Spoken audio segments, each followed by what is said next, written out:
намера, туку дека некогаш капацитетот на родителот, времето, целата животна ситуација може да биде да го ограничува неговиот капацитет за да посвети време со детето. Тоа може да го надокнади училиштето и едукативните капацитети на стручните лица кои што се наоѓаат во училиштето и наставниците. Меѓутоа, најважен услов за да тоа се случи е да постои систем на доверба и соработка. Само доколку родителите го воспитуваат детето дека возрастните лица во училиштето, ќе напоменам возрастните бидејќи ние сите и од улога на наставник, меѓутоа и од улога на стручен соработник,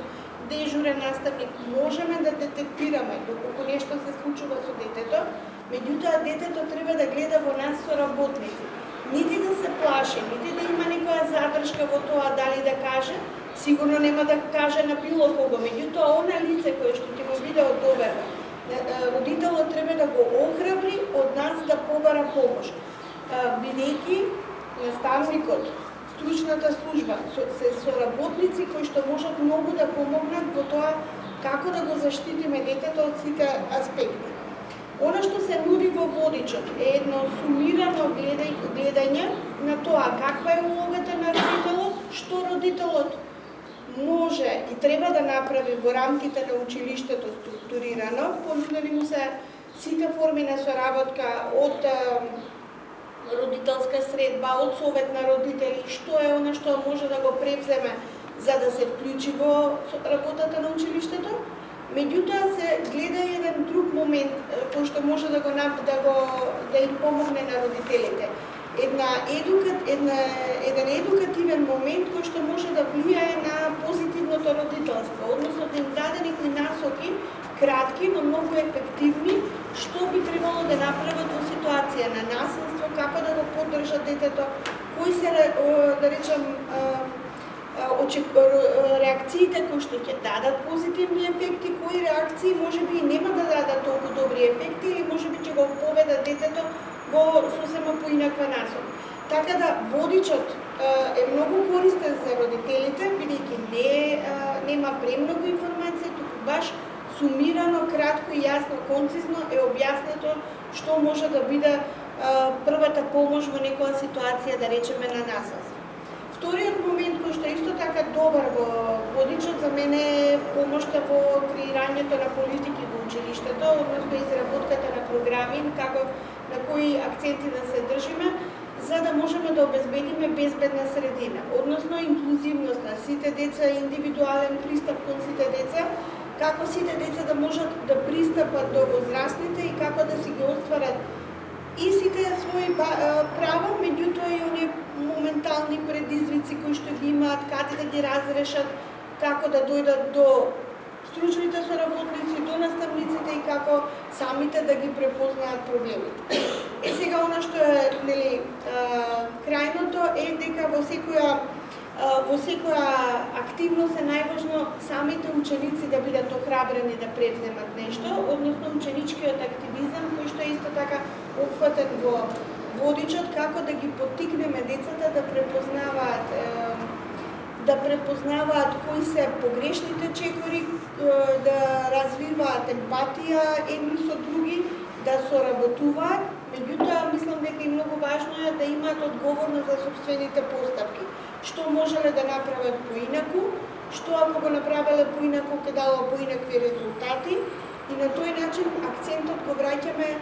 кон поединецот. Секој од нас што може да направи за да можеме да функционираме сите заедно поуспешно. Така да сметам дека овој приручник водич е многу ефективен и ќе може да користи многу и во училиштата и на родителите.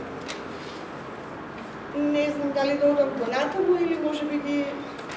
опфатиме сите прашања. Нешто што можам да дополнам на крајот е дека иако многу зборуваме за насилството, не секогаш учениците тие ги познаваат формите на насилство, меѓутоа не секогаш можат да ги детектираат конкретно која форма на насилство се случува и што со моето однесување сум направил за да го поттикнам или не, и тоа е нешто што мислам дека не следува понатаму. да ги освестуваме и да ги будиме нивните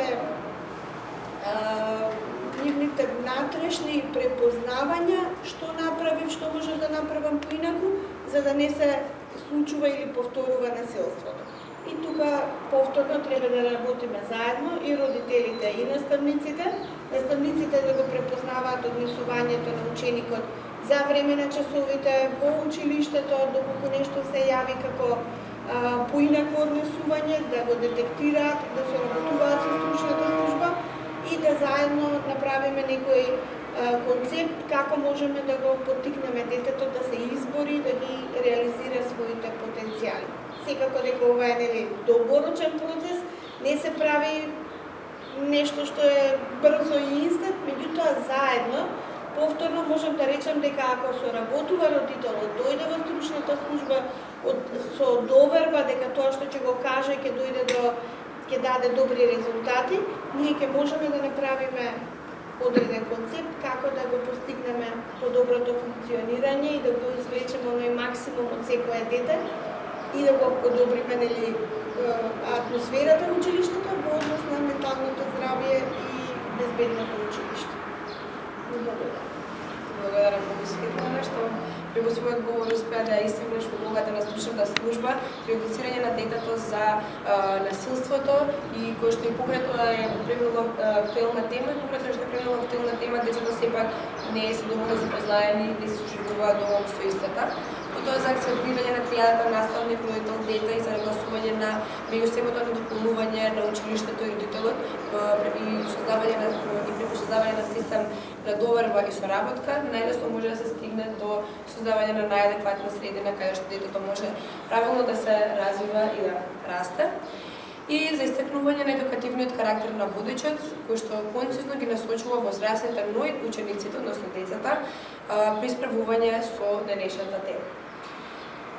Тука би сакала да ја затвориме и втората сесија. Јас малку се да доврзам на темата на која што зборуваме досега, односно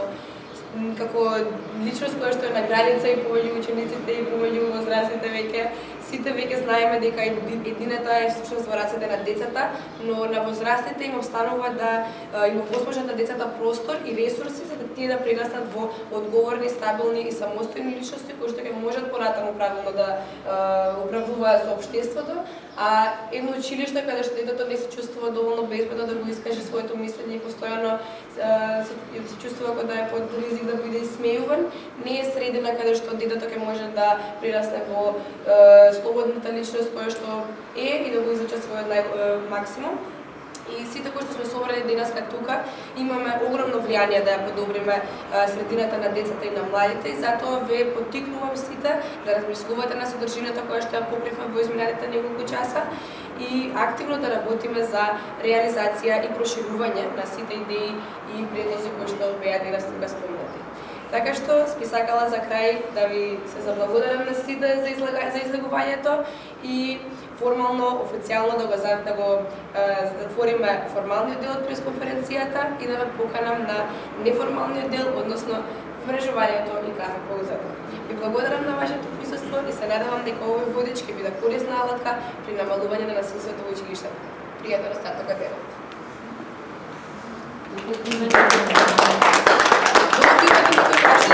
Може да ги прашате гостите. А може тоа да го направите и приватно. Ако ви е сега срам.